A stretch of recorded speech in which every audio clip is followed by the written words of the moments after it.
तक प्रयास किए पर ये निर्णय नहीं कर पाए कि ये मैं हूं कि ये मैं हूं। ये निर्णय नहीं कर पाए। अंत में बहुत जोड़ लगाए, तब जोड़ क्या लगा, कोई मोह में जो है पागलपन में कहीं जोड़ लगता है। तो उन्होंने डंडा को पलंग पर लेटा दिया और अपने जाके कोने में खड़े हो गए जहां डंडा रखते थे। तो थोड़ी देर के बाद नौकर आया। नौकर ने देखा कि बाबूजी तो कोने में खड़ा है और डंडा पलंग पर पड़ा है। उसने सोचा क्या बात हो गई। उसने समझा आज कुछ भांग नशा ज्यादा चढ़ गया है। तो गया, कहा कि बाबूजी, तो अब देखो वो बोलता भी व्यक्ति है, चुप चुप, बाबू जग जाएगा। अरे शराब पी लेता है व्यक्ति, नाली में पड़ा रहता है, उसको यदि छेड़ो तो क्या कहता है, अरे चुप रह, मैं तो राजगद्दी पर बैठा हूं, अब बड़ा कहाँ है। तो इसी प्रकार क्या है, अविद्या, यही अध्यास है, यही अविद्या है, यही माया है कि जो शरीर आप कभी भी हो नहीं सकते किसी भी दृष्टि से, चाहे कर्म की दृष्टि से, प्रत्यक्ष दृष्टि से, शास्त्र की दृष्टि से, विचार की दृष्टि से शरीर आप नहीं हो सकते। तो यही माया है कि शरीर के साथ तादाद हो, ये मोह है, इसी का नाम मोह है। तो वो क्या है कि वो विवेक करता तो देखता है कि यही मैं हूं। यद्यपि यही मैं हूं ऐसा कहता जिस समय है, उस समय भी शरीर का ज्ञाता ही रहता है, पर मोह के कारण इस प्रकार की प्रतीति होती है। अभी विचार जो चल रहा है, विचार में आपके स्वरूप को पृथक करने का विचार चल रहा है। तो विचार चल रहा है तो दो ही विभाग किया, एक जो है ज्ञाता का विभाग, एक ज्ञेय का विभाग। ये निरंतर परिवर्तनशील है, इनका ज्ञाता ज्ञेय और जो है कार्य कर्तृत्व में कोई अंतर नहीं है। ज्ञेयत्व ही जो है सृष्टि है, अज्ञातृत्व एक कर्तृत्व, इतने कर्तृत्व है, क्योंकि बाहर कोई चीज है ही नहीं ना। इसमें जो बाह्य उन्मुख जो है, ये वृत्ति का बाहर जो होना है, बस इतने मात्र है सृष्टि। अब ज्ञान होने लगा इस सृष्टि है। और विचार करके भी देखिए तो एक व्यवहार की दृष्टि से भले ही मान लिया जाता है कि एक जो है वह बाहर सृष्टि है, पर वस्तुतः करके देखिए कि आपको इससे अतिरिक्त कहाँ कोई चीज मिलती है। वृत्ति से अतिरिक्त जो है वह कोई चीज कहाँ मिलती है। यदि मान लीजिए आप यहाँ से ओंकारेश्वर तक जाते हैं, अब आपको ज्ञान नहीं हो ओंकारेश्वर तक जाने का, तो आप ओंकारेश्वर गए, कहाँ गए। वो ज्ञाने तो आपको, ये ज्ञाने जो है प्रमाण है कि आप ओंकारेश्वर गए ना। ज्ञान नहीं है तो क्या प्रमाण आपके पास है कि ओंकारेश्वर।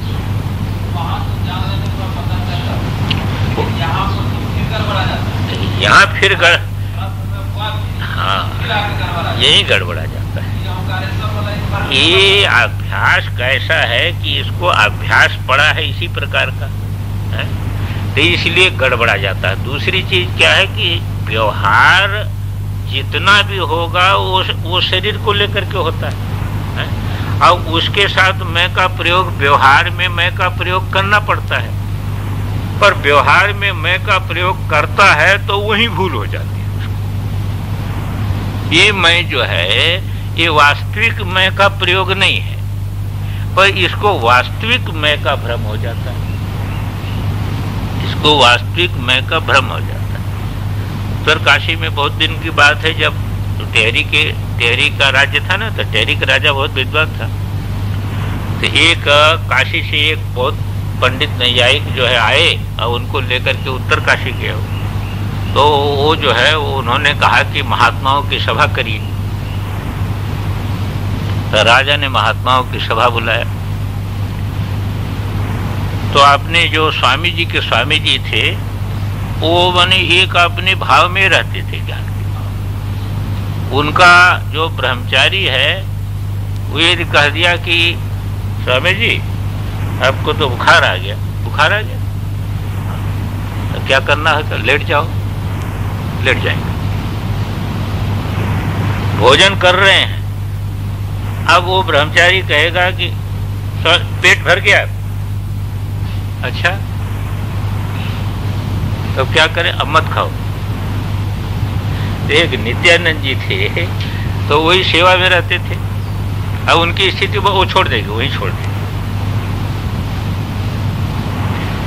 तो उन्होंने सुना कि वो बहुत बड़ा पंडित है जो आया है, और अपने स्वामी जी इतने पढ़े लिखे हैं नहीं, तो वहां जाएंगे तो फिर अपमान हो जाएगा। इस समय कोई विद्वान जो है वो उत्तर काशी में ऐसा है नहीं। महात्मा है, त्यागी है, अपना साधन में लगे हैं, पर यहाँ तो शास्त्रार्थ की बात है ना, तो वो तो नैयायिक है, वो तो हरा देगा। तो उन्होंने क्या किया, राजा का समाचार आया था, तो वो कहा कि स्वामी ने कहे हाँ, कहे आपको बुखार आ गया। बुखार आ गया, बुखार आ गया। तो कहे क्या करें? कहा लेट जाओ। अब लेट गए, उड़ा दिया। अब लेते हैं, और राजा को समाचार दे दिया नित्यानंद जी को, स्वामी जी बीमार है, नहीं आए।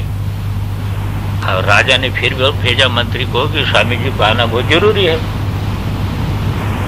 ये तो हमारे जो है वह उत्तर काशी का अपमान होगा, स्वामी जी नहीं आएंगे तो कैसे होगा। तो मंत्री जब गए तो नित्यानंद वहां थे नहीं, तो अंदर चले गए, तो स्वामी जी लेटे हुए थे। तो कहा कि स्वामी जी हाँ आपको बुखार आ गया? हाँ, नित्यानंद का तो बुखार आ गया। कहा देखें, कहा से कहा आपको तो कोई बुखार नहीं है? अब बैठ गए, कहा हाँ हमको कोई बुखार नहीं, हमको कोई बुखार नहीं।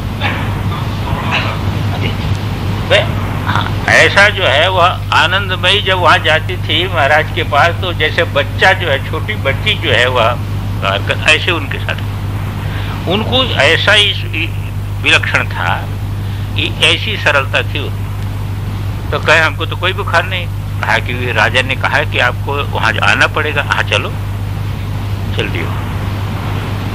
तो चल दिए, तो वहां सभा हुई, तो पंडित ने जो है बहुत जो है वह सुंदर ढंग से व्याख्यान किया और कहा वेदांती लोग कहते हैं कि ये जगत मिथ्या है, इतना बड़ा पहाड़ ये सामने खड़ा हुआ है, इतना बड़ा पहाड़ सबको दिखाई दे रहा है, वेदांती लोगों को नहीं दिखाई दे रहा है, ये झूठा कैसे हो जाए। जब ऐसा कहकर वो बैठ गया तो राजा स्वामी जी की तरफ देखने लगा। तो स्वामी जी ने इतने कहा, एक वाक्य कहा, उन्होंने कहा पंडित जी ये पहाड़ के आधार पर पहाड़ का ज्ञान है कि पहाड़ के ज्ञान के आधार पर पहाड़ है? एक इस पहाड़ के आधार पर पहाड़ का ज्ञान है कि पहाड़ के ज्ञान के आधार पर पहाड़ है? अब वो पंडित यदि कहता है कि पहाड़ के आधार पर पहाड़ का ज्ञान है? तो अब देखिए जो है वह ज्ञान है, तो पहाड़ नष्ट कर दो तो भी पहाड़ का ज्ञान नष्ट नहीं होता, अब पहाड़ का ज्ञान नष्ट कर दो तो पहाड़ के अस्तित्व में कोई प्रमाण नहीं है। तो पंडित तो समझ गया, ये वृद्ध थे ही, वो आया जो है चरण पकड़ लिया, कहा महाराज हम तो आपके बच्चे हैं, हम लोग तो आपके बच्चे हैं। फिर उन्होंने कहा कि देखो भाई पंडित जी बहुत परिश्रम किए हैं, वो बहुत अच्छी बात आपको कहे, पर वस्तुतः क्या है कि सारा जगत जो दिखाई दे रहा है वो ज्ञान के अंदर है, ज्ञान के बाहर इसको जो है इसकी सिद्धि नहीं हो सकती है। और जो ये ज्ञान रूपी लहर है, सब घटक ज्ञान, पटक ज्ञान, मठक ज्ञान, इतनी जितनी लहर है, वो लहर जो है वो आत्म समुद्र में जो है प्रतिभाषित लहर है। इसलिए उस लहर को पृथक हम नहीं कर सकते हैं, इसलिए एक आत्म समुद्र ही सिद्ध होता है, जगत सिद्ध नहीं हो सकता। यही उन्होंने कहा कि जिसलिए कि जो है इस ज्ञान से पृथक करके ज्ञान को यदि नष्ट कर दो तो किसी वस्तु में कोई प्रमाण नहीं है। और ये जो ज्ञान है वृत्ति ज्ञान, यह मूल में जो है, यह मूल के उसमें जो है वह मूल जो है कम में प्रतिभास है, और प्रतिभास जो है सत्ता से भिन्न होता नहीं, इसलिए एक ही सत्ता सिद्ध होती है, दो सत्ता सिद्ध नहीं होती है। इसीलिए हम कहते हैं कि ये जगत मिथ्या। कहने का तात्पर्य है कि अनुभव जो होता है, यहाँ पर यही कह रहे हैं कि देखो ये ज्ञेय जो है ना और ज्ञाता, अब ज्ञेय जो है वह क्षणिक है, ज्ञेय क्षणिक है, और ज्ञाता जो है वह नित्य है।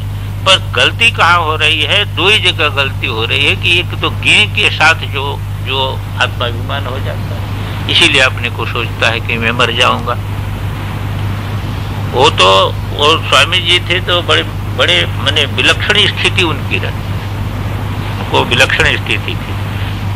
उनको एक पहले प्राणायाम करते थे तो प्राणायाम से क्या होता था कि एक वायु प्रकल्पित हो गया था, तो उससे बहुत शूल होता था पेट, तो बहुत शूल होता था पेट में। तो जिस समय शूल होता था उस समय सारे शरीर में पसीना पसीना पसीना हो जाता।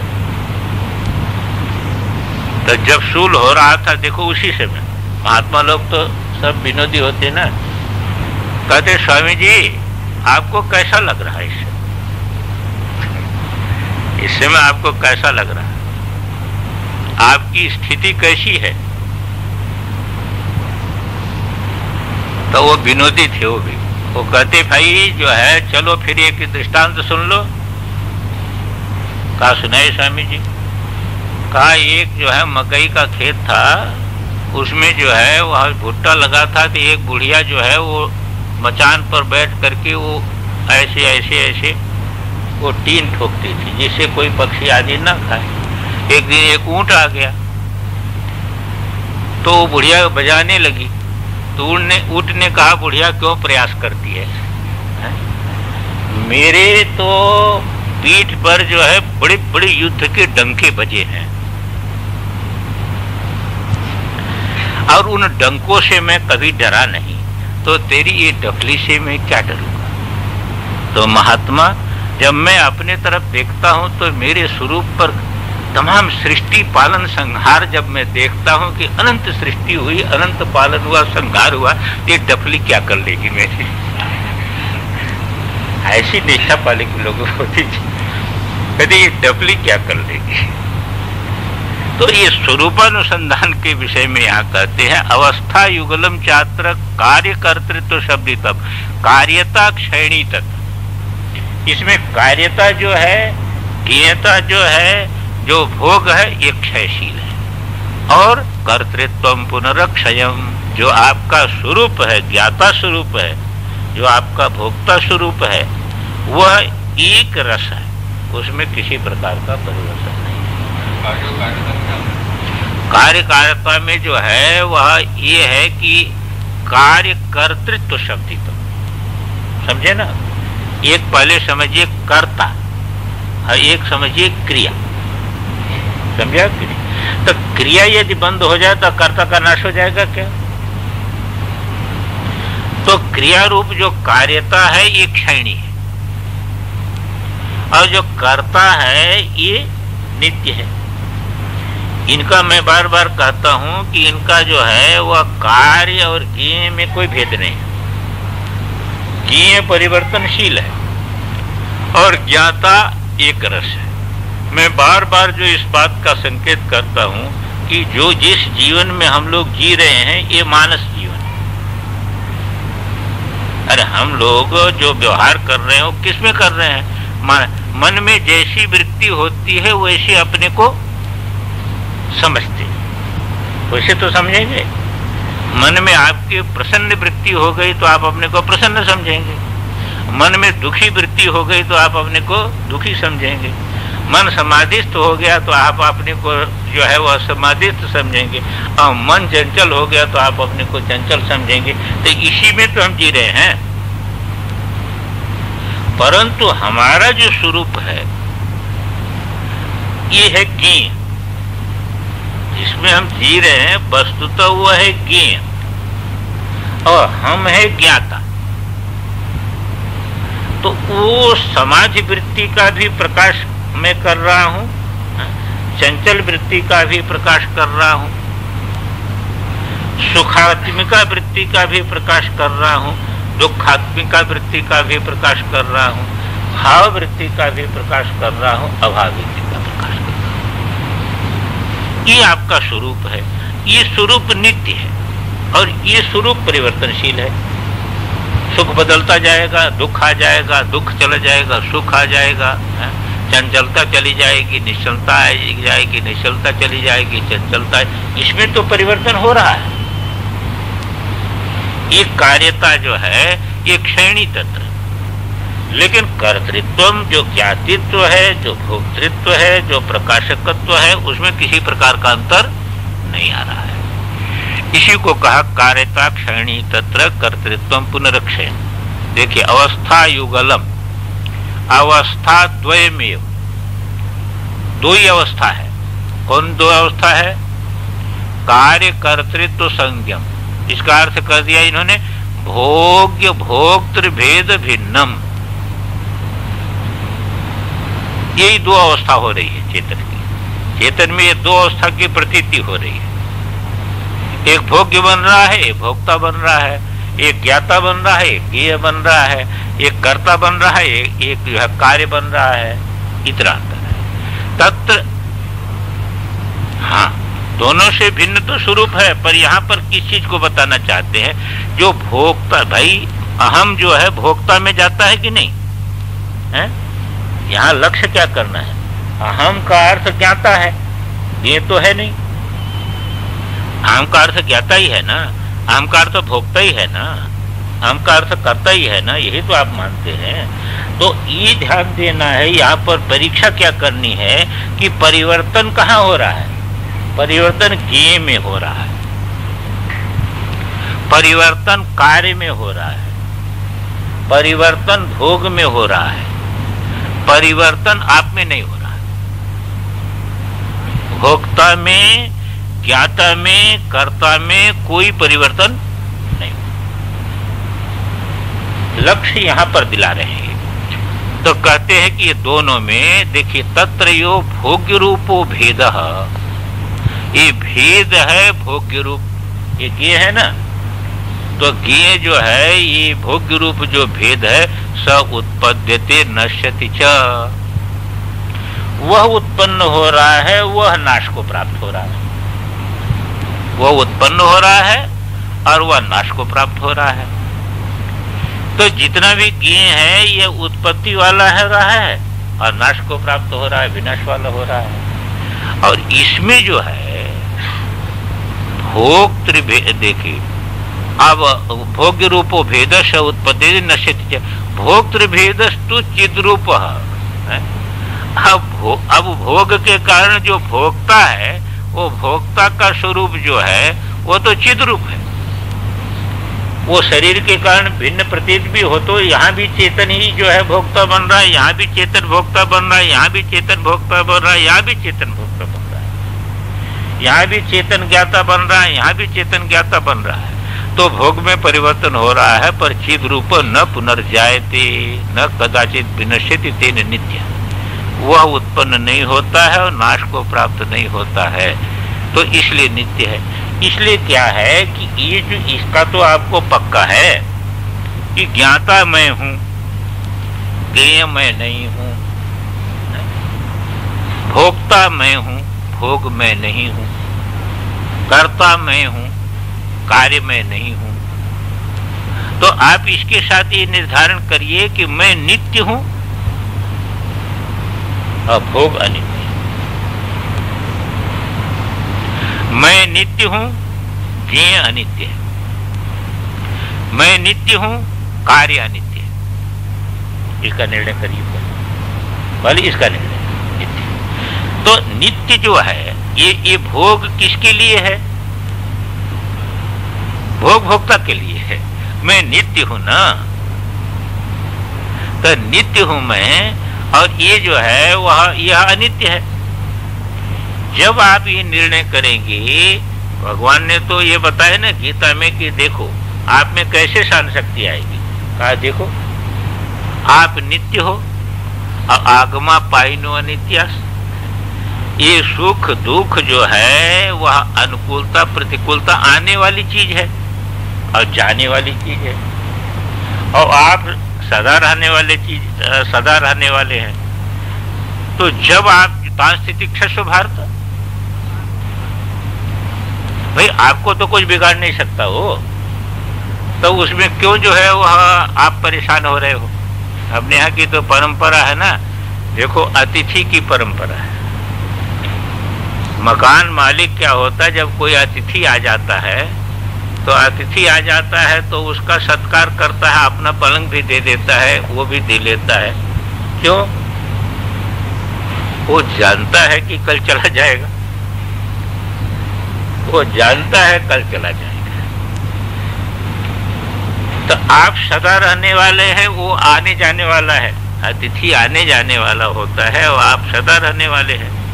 तो यदि कभी सुखकर परिस्थिति आ गई या दुखकर परिस्थिति आ गई तो उसको सहने में जो है क्या आपको बाधा, क्योंकि वो तो चली जाएगी। तो गीता में कहा तास्ति तिक्षस्व भारत, उनको सह लो, वो आगमा पाई है, अनित्य है, तो उसको सहने में आपको क्या लगता है? यहाँ पर जब आप समझेंगे कि ये जब निश्चित हो गया कि मैं ज्ञाता हूँ, मैं जो है भोगता हूँ, ये तो आपको निश्चित ही है, तो आप इसी के साथ ये समझ करके रखिए कि मैं नित्य हूँ, ये अनित्य। जब आप नित्य हैं तो आपका कुछ भी बिगड़ नहीं सकता, क्योंकि आप नित्य हैं, आपका विनाश तो हो नहीं सकता है। तो आप नित्य हो गए या अनित्य हो गए। तो अब ये देखिए, ये शोधन हो गया, आप नित्य हो गए या अनित्य हो गए, इसके नाश से हमारा नाश नहीं है। तो इसी बात को कहा कि न कदाचित विनश्यति तेन नित्यः। अब यहां पर फिर जब हम नित्य हैं, ये बात स्पष्ट हो गई, तो कभी मरने का भय क्यों लगता है?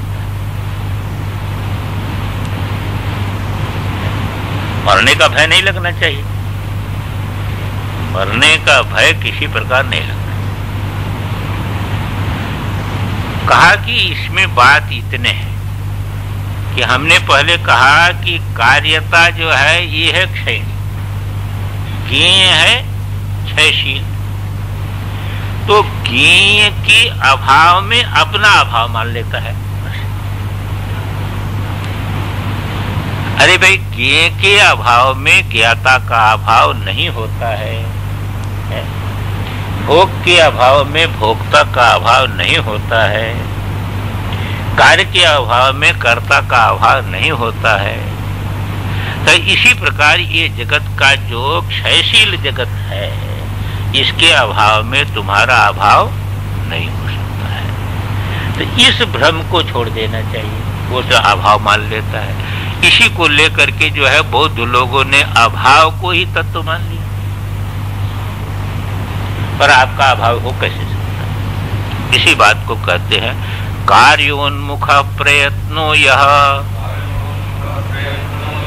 केवलम श्रोत्र लुप्यते तस्मिन् लुप्ते विलुप्तोस्मि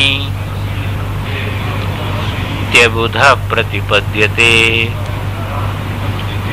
कहते हुए कार्योन्मुख प्रयत्न है, आपका जो है प्रयत्न कार्योन्मुख जब होता है, जगत के अभिमुख होता है। तो जब देखिए, जब आपका मन बाह्य के तरफ अभिमुख होगा तभी इंद्रियों का व्यापार होगा,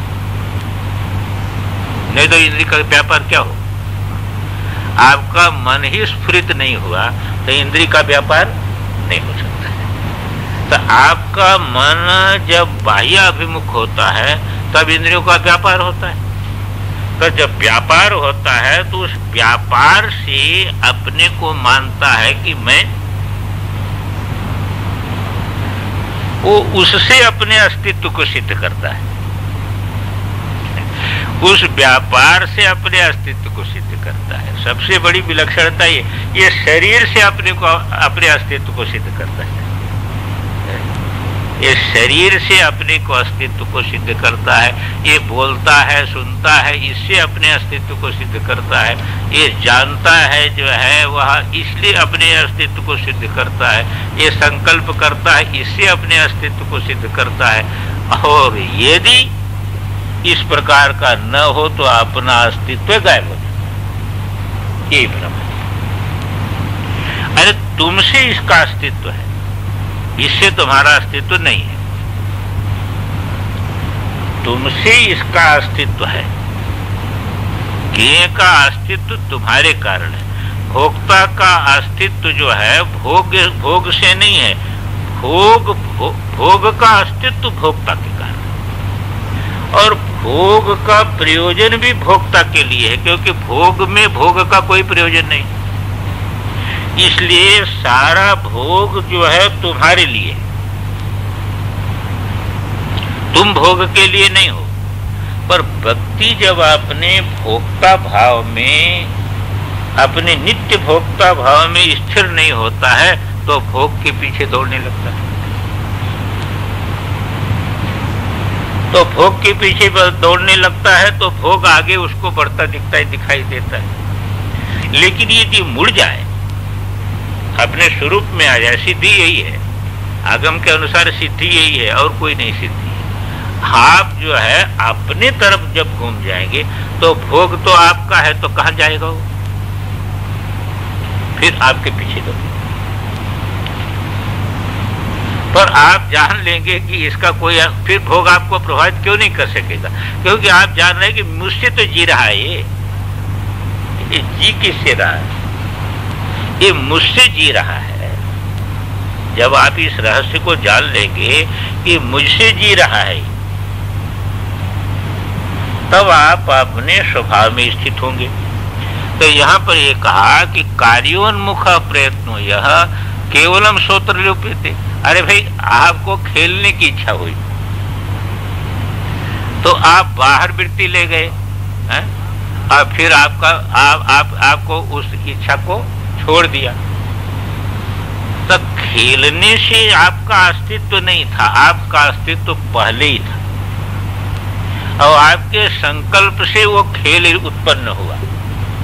खेल कैसे उत्पन्न हुआ? आपके संकल्प से उत्पन्न हुआ। और जब आप अपना संकल्प खींच लिए तो खेल खत्म हो गया। तो खेल खत्म हो गया तो क्या आप खत्म हो गए? खेल खत्म हो गया तो आप नहीं खत्म। इसी को कहा उन्होंने कि अपने स्वरूप में मैं देखता हूं, है तो ये सृष्टि हो रही है और पालन हो रहा है और संहार हो रहा है, तीनों अपने स्वरूप में हो रहा है। और अपना स्वरूप वैसे का वैसे है। जब इससे हमको कभी जो है वह विचलन नहीं हुआ तो ये डफली क्या करेगी? इससे क्या करेगी? तो ये जो अहंता का जो स्वरूपगत संबंध है, ये नित्य स्वरूप में जब आपकी प्रतिष्ठा रहेगी, तब ये जगत का जितना भी जो है वह नाश, विनाश, उत्पत्ति इत्यादि, इसका क्षोभ किसी प्रकार से आप में उत्पन्न नहीं होगा। तो तस्मिन लुप्ते विलुप्तोस्मि, ऐसा कौन मानता है? अबुधः प्रतिपद्यते। जो अबुध है, जो अपने स्वरूप के तरफ जिसका लक्ष्य नहीं है, वह सोचता है कि अब ये जगत गया, मैं मरा। अरे तू काहे को मरा? तू काहे को? उसके भाव अभाव को प्रकाशित करने वाला है, तू क्यों मर गया? पर मोह शक्ति जितना बढ़ती जाती है उतना इतना हो जाता है कि मकान गिर गया तो अभी कहता मैं मरा है, और लड़का कहीं गायब हो जाए तब तो फिर एकदम कहता मैं मर गया। अब मर तुम कहे कि बोल कैसे रहे हो? परंतु नहीं, अज्ञान में ऐसे प्रतीत होता है। ऐसे इस ज्ञेय को लेकर के, शरीर को लेकर के, इंद्रिय को लेकर के, मन को लेकर के अपने अस्तित्व को जो है ये खोया हुआ देखता है।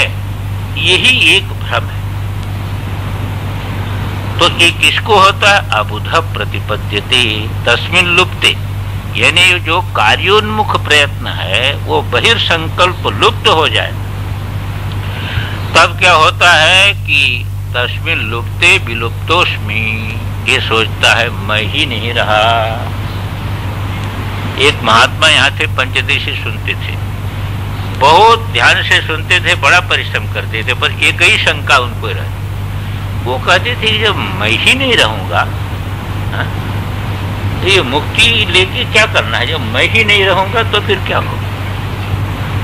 उनको ये शक क्या आप कहते हैं कि मुक्ति, अरे मुक्त जब हो जाऊंगा तो मैं ही नहीं रहूंगा।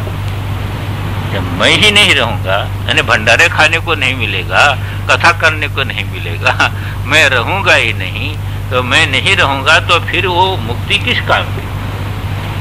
मैं उनको समझाता था कि ये बताइए कि नदी जब समुद्र में मिल जाती है तो वो रहती है कि नहीं रहती है? अंतर यही होता है कि परिच्छिन्न स्वरूप उसका समाप्त हो जाता है और व्यापक स्वरूप उसका प्रकट हो जाता है। और पहले भी उसका व्यापक स्वरूप था,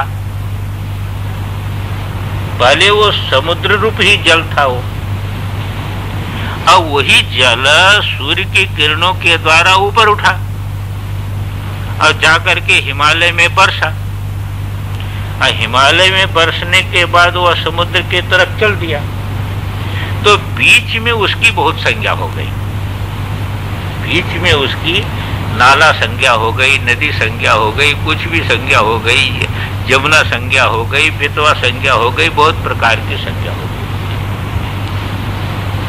और जब समुद्र में पहुंच गया तो वहीं पहुंचा कि दूसरे जगह पहुंचा? जहां से वो जल उठा था वहीं पहुंचा कि ऐसे अपने आत्मस्वरूप से अविद्या के माध्यम से जो हमारी वृत्ति जो है वह उसको छोड़ करके जो है वह जगत में भ्रमित हो रही है, वह फिर जो है वहां जाना चाहती है, क्योंकि स्थिर आनंद वही है, दूसरे जगह नहीं जाना चाहती है। तो वहां जब चल रही है तो जब मान लीजिए समुद्र मिल गया तो फिर जो है वह रहा कि नहीं रहा, पर बीच में जो विशिष्ट अहंता हो गई थी वो विशिष्ट अहंता का विरोध किया। इसी प्रकार इस समय विशिष्ट अहंता में हम लोग जी रहे, सामान्य में जाने से डरते। मैं तो साधु को बहुत बार कहता हूं कि देखो सामान्य, तुम्हारा लक्ष्य सामान्य तत्व है, फिर तुमको क्यों विक्षेप होता है कि मैं साधु हूं, इसने जो है प्रणाम नहीं किया तो इसने जो है हमारा सत्कार। अरे तुम सामान्य में जाना चाहते हो तो विशिष्ट क्यों बनने का? हमारी साधना तो सामान्य बनने की है ना। सामान्य बनने के लिए इसका अहंकार, इसका ममत्व छोड़ना है, आकाश रूप बनना है। तो जब हमारा लक्ष्य ही जो है इस प्रकार का है तो बीच बीच में छोटे छोटे निमित्त से जो हम लोग सीमित अहंता में फंस जाते हैं और उसके कारण विक्षिप्त हो जाते हैं तो लक्ष्य से भटक जाते हैं। वस्तुतः हमारा लक्ष्य सामान्य है। तो मेरा कहने का ये था, उनको बहुत समझाता था पर उनको ये बात समझ में नहीं आती। वो कहते थे कि मैं ही नहीं रहूंगा फिर। तो समुद्र रूप हो जाना यही वस्तुतः है, और वस्तुतः बीच में जो प्रतीति हो रही है वो भी आपकी जो है वो जल रूपता, जो समुद्र रूपता, व्यापक जल रूपता, यही आपका स्वरूप है और उसी में ये प्रतिभास है। तो यहाँ पर कहते हैं कि बड़ी भारी शंका उसको यही हो जाती है, तस्मिन लुप्ते विलुप्तोस्मि, ये शरीर आदि लुप्त होता है तो सोचता है कि मैं लुप्त हो गया, मेरा अभाव हो गया, मैं मर गया। कौन ऐसा सोचता है? अबुध प्रतिपद्यते, अबुध ऐसा जानता है। कार्य संपादन सामर्थ्यम बाह्यकरण व्यापार रूपम केवल विलुप्यते। हमको खेलना है, सृष्टि है, ये जो आपका जो है सामर्थ्य है वो बाह्यकरण व्यापार रूप जो सामर्थ्य है वही खाली लुक जाता है। अब स्थगितेन्द्रियस्य तस्मिन्, जहाँ पर इंद्रिय इत्यादि जो है स्थगित हो जाते हैं तो विलुप्ते सामर्थ्य स्वभाव में विलुप्त, अपना स्वभाव ही खत्म हो गया, हम ही खत्म हो गए। इति अबुधो जानाति, ऐसा अबोध जानता है। न तो भाव से विनाशोस्ति, जो आत्मभाव है, स्वभाव है, इसका विनाश आपकी न शक्ति का विनाश है न आपके स्वरूप का विनाश, दोनों का विनाश नहीं है। जैसे मान लीजिए कि कोई व्यक्ति कोई बहुत अच्छा वक्ता है और चुपचाप बैठ गया है तो उसका कार्य नहीं दिखाई दे रहा है, तो क्या उसके वक्तृत्व का विनाश हो गया? उसका वक्तृत्व का विनाश नहीं है, पर उसका वक्तृत्व जो है वह प्रकट नहीं है, बस इतने है। कार्य रूप में प्रकट नहीं है, कारण रूप में तो है ही है, मूल रूप में तो वक्तृत्व है ही है उसमें। यदि न हो तो फिर कैसे बोलेगा? तो बिल्कुल जो है वह कार्य जो है वह विनाशी है, पर कर्ता विनाशी नहीं है। इस बात को जब जान लेता है तो कार्य अभाव में अपने कर्तृत्व का अभाव, अपने स्वरूप का अभाव नहीं मानता। जो अबोध वाला है उसको ऐसा लगता है कि मैं ही गायब हो गया, लेकिन ये समझना चाहिए कि मेरा विनाश नहीं होता। तो ये मैं कह रहा था, जो मानस लोक में हम जी रहे हैं उसके पीछे ही अपना एक स्वरूप, उसकी सत्ता ही वस्तुतः अपना स्वरूप है, जहां कोई स्पंद नहीं हो रहा है, जहां किसी प्रकार की हलचल नहीं है, पर हम उसमें नहीं जी पा रहे हैं। उसमें कब जिएंगे? जब ये मानस को ज्ञेय बना लेंगे, अपने ज्ञाता स्वरूप में प्रतिष्ठित हो जाएंगे, तब ये जो मानस खेल आप देखेंगे, तब आप वहां बैठ करके देखेंगे कि जहां पर किसी भी प्रकार इसका प्रभाव नहीं है। तो यही नित्य जीवन है, ये हमारा नित्य जीवन है, पर हम नित्य जीवन में नहीं जी पाते हैं, मानस जीवन में जीते हैं। इसलिए विचार के द्वारा बारंबार हमको प्रयास यही करना चाहिए कि हम अपने नित्य जीवन में प्रतिष्ठित हों। ओम पूर्णमदः पूर्णमिदं पूर्णात् पूर्णमुदच्यते पूर्णस्य पूर्णमादाय पूर्णमेवावशिष्यते। ओम शांति शांति शांति।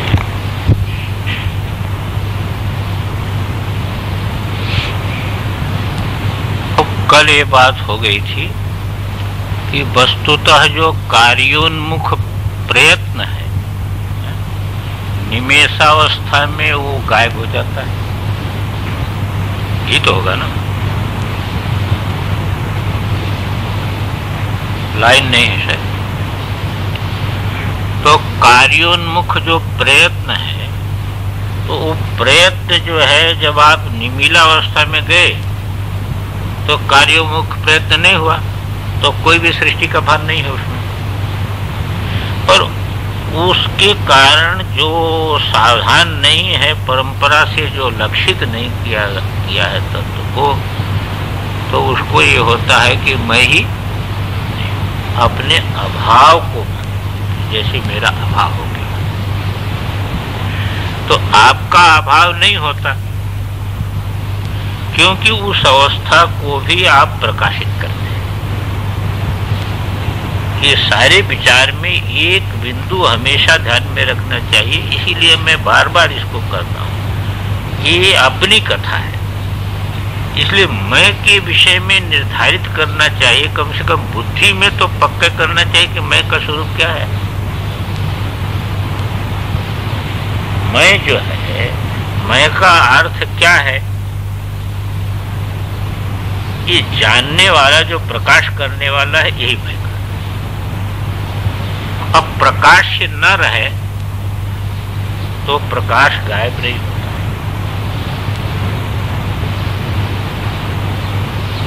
तो ये जो मैं का स्वरूप है, इसको बुद्धि में निर्धारित करके फिर उसको व्यवहार काल में भी उसकी अनुभूति उत्पन्न करनी चाहिए कि जो भी प्रकाश बन रहा है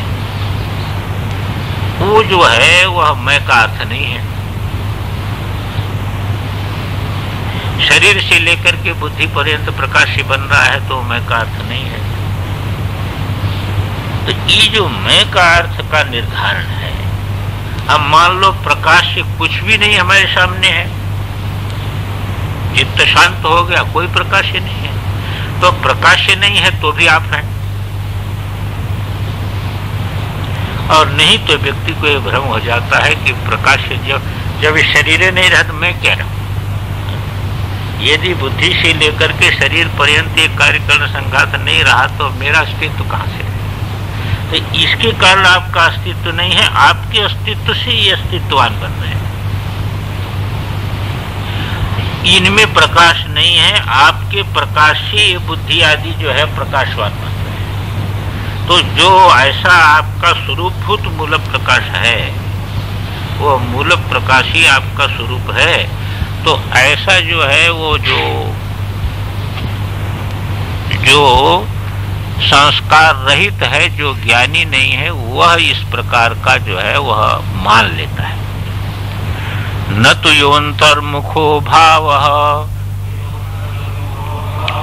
सर्वज्ञत्व गुणास्पदम् तस्य लोपः कदाचित् स्यात् अन्यस्यानुपलम्भनात्।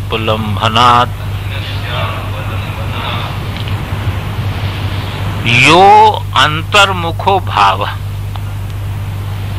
यहां से लीजिएगा, यो अंतर्मुखो भाव।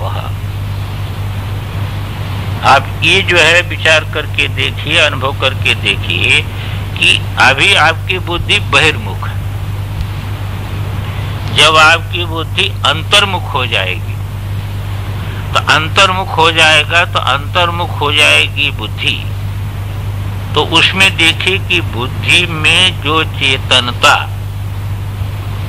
आ रही है, जो चेतन का प्रतिफलन बुद्धि में आ रहा है, उसी से सारा जगत प्रकाशित हो रहा है। इसलिए जब बुद्धि बहिर्मुख होती है, तो बुद्धि में प्रतिफलित जो चैतन्य है वो बहिर्मुख मानो, क्योंकि बुद्धि में ही वो प्रतिफलित है। तो बुद्धि में प्रतिफलित चैतन्य बहिर्मुख मालूम होता है। वेदांत की भी दृष्टि से आपके स्वरूप में बुद्धि कल्पित है, और कल्पित बुद्धि में क्या है कि आप स्वरूपगत जो चैतन्यता है वह कल्पित बुद्धि में विशेष रूप में प्रकट हो रही है, और वो बुद्धि से फिर इंद्रियों में वो प्रकाश आ रहा है, इंद्रियों से फिर शरीर में आ रहा है, उसी से प्रकाश से इंद्रियों के माध्यम से सारा जगत प्रकाशित होता है। ये तो उन्मीलन क्रम हो गया। अब निमीलन क्रम में जाइए, तो निमीलन क्रम में आपने जो है इंद्रियों को अंतर्मुख किया, तो आपकी बुद्धि क्या हो गई, अंतर्मुख हो गई। तो अंतर्मुख हो गई, तो जो बुद्धि में प्रतिफलित चैतन्य था वह स्वरूपाभिमुख हो गया, तो स्वरूप चैतन्य के साथ एकीभूत हो गया। वो क्या हो गया, क्योंकि वही सत्ता है ना, वो सत्ता ही है, कोई दूरी नहीं है। प्रतिफलन में यहाँ दूरी नहीं है, प्राकट्य मात्र है। तो वो जब जो है वो जो विशिष्ट चैतन्यता जो बुद्धि में थी, वो सामान्य चैतन्य जो आपका स्वरूप है तद्रूप हो गई उससे। क्यों कि उसका जो है वो बुद्धि का जो चैतन्य है उसका विषय तो बनेगा नहीं, वो उसका विषय तो बनेगा, उसके द्वारा तो प्रकाशित होगा नहीं। उसमें जो प्रकाश आ रहा है बुद्धि में वह तो स्वरूप का प्रकाश है, तो उस प्रकाश, उस बुद्धिगत जो प्रकाश है उसके द्वारा तो प्रकाशित होगा नहीं। तो बुद्धि में जो विशिष्ट चैतन्यता है वो सामान्य चैतन्य के साथ एकीभूत हो जाएगी। तो क्या होगा कि अब परिच्छिन्नता खत्म हो गई।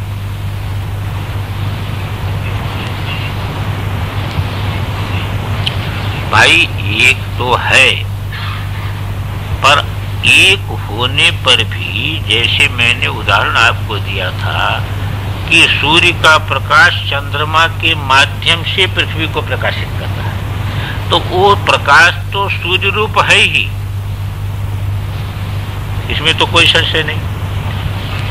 देखो अभी पहले दृष्टांत को बैठा लो, वो सूर्य रूप है, इसमें तो किसी प्रकार का संशय नहीं। पर देखिए सूर्य नहीं दिखाई दे रहा है, रात्रि में आपको सूर्य नहीं दिखाई दे रहा, और सूर्य नहीं दिखाई दे रहा है, और चंद्रमा और सूर्य का प्रकाश चंद्र